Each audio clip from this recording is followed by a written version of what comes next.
불장이 없을 수밖에 없는 게요. 향후에 이 부동산과 관련한 전망 네. 세 가지 시나리오를 좀 나열을 하셨던데 한번 시원하게 정리를 해야 뭐가 다시 가잖아요. 그런 때가 올 가능성이 좀 높아진 것 같아요. 제가 봐도 지금 일자리가 많고 경제가 발전하는 도시 지역들은 조금 강세를 띠겠지만 전반적으로는 진짜 옥석을 구분해서 해야 되는 시장이 오기 때문에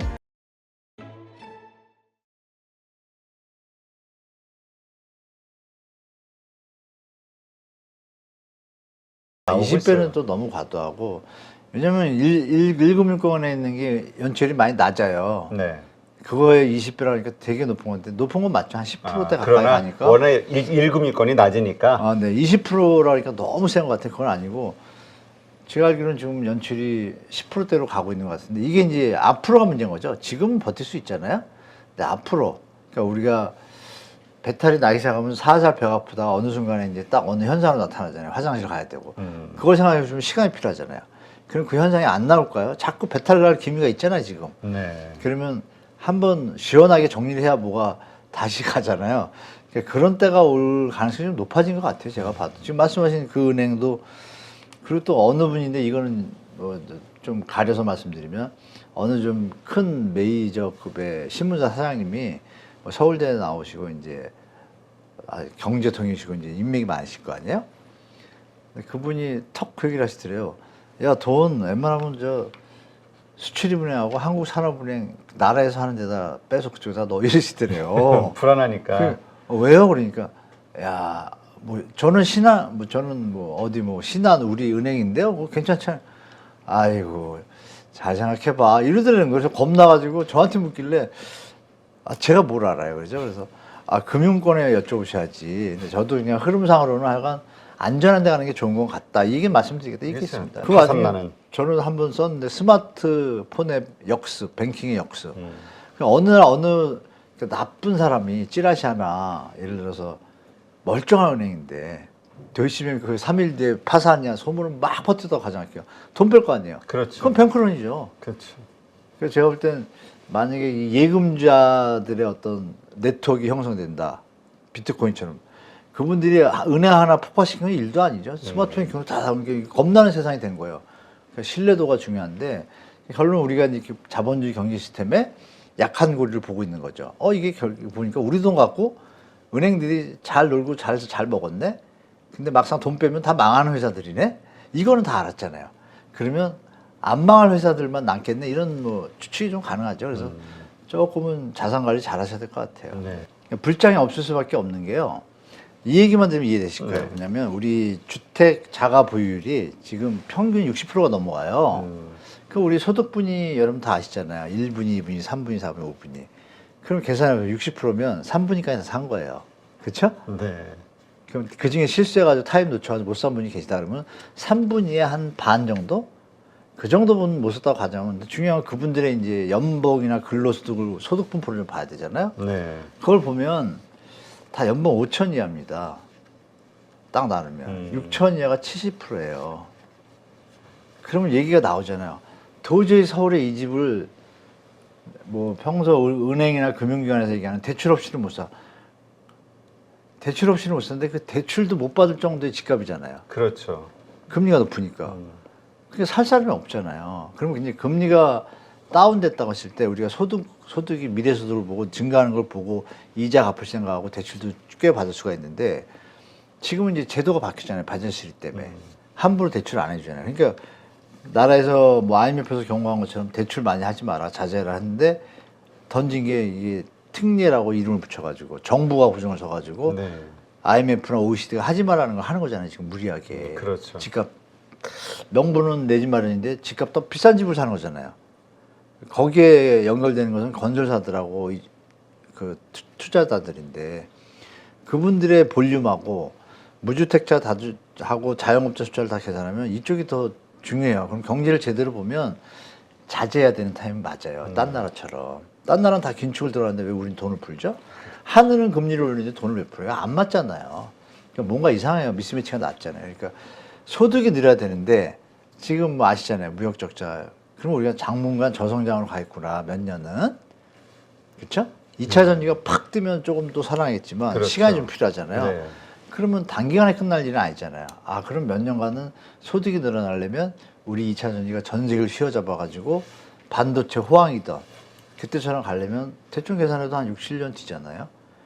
그때까지는 지금 사줄 사람이 한계가 있는 거죠.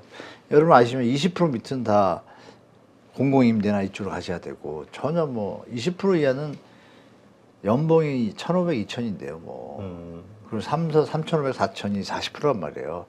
그 집 갖고 지방 광역시도 못 사고 지방 8대 도시는 살 수 있는 집들이 있어요. 그러니까 우리가 주로 시장을 볼 때 6대 광역시하고 도심을 보잖아요. 여기는 힘이 약한 거예요. 사줄 사람들이. 네. 그래서 소득이 안 받죠. 소득이 안 나는 거 보면 경제 성장도 연결되잖아요.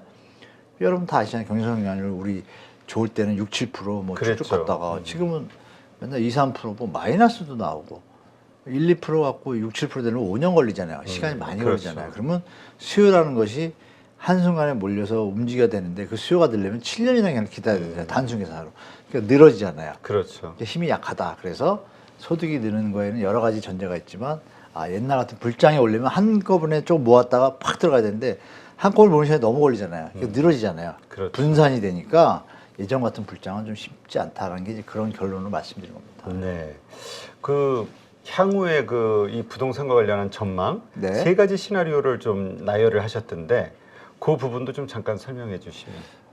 뭐 이렇게 간단하게 쓴 건데 저 혼자 생각한 시나리오예요. 네네. 저 혼자 시나리오인데 일본형처럼 좀 위험하게 될 것. 그건 이제 외부 변수가 있을 때라고 보여요. 제가 볼 때. 우리가 네. 학습 효과가 있으니까 아까 말씀드린 것처럼 일본처럼 가는데 이제 느슨하게 갈 때. 근데 이제 위기가 와가지고 위기가 안 오고 우리 2차 전지나 이런 것들이 살아나고 이럴 때 소득 분배 이럴 때 이게 세 가지예요. 그냥 간단해요. 큰 시나리오는 아니고. 근데 그 시나리오 중에 비율이 우리가 다시 쭉 올라가려면은 산업이 살아나야 되는데 이 정부가 안정적이고 네. 정치가 안정적이고 경제가 안정적이고 이래야 이제 이게 3, 4년, 5년 뒤에 나타나잖아요. 근데 결정적으로 이제 인구 감소가 벌어지고 있는데 지금은 좀 덜한데요. 10년 뒤부터는 한 해 몇십만씩 사라져요.